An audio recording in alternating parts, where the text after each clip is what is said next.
Alam mo ba that the quality of your water directly affects the quality of your ice?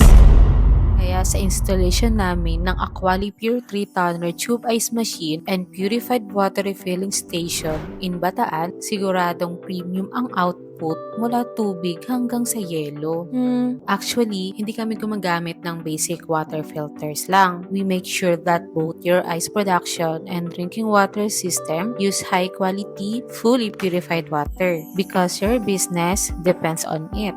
Imagine producing crystal clear ice, malinis, safe at high quality because your water source is fully purified. This is not just an ice machine, it's a 2-in-1 business system. With this setup, you can produce high quality tube ice, sell purified drinking water, maintain consistent clean water source, maximize one investment into 2 income streams. Double your earning potential also. Hindi ka lang nagbebenta ng yelo. Kumikita ka din sa purified water habang siguradong mataas ang kalidad ng produkto mo. Message us now and let's build your 2-in-1 negosyo system today.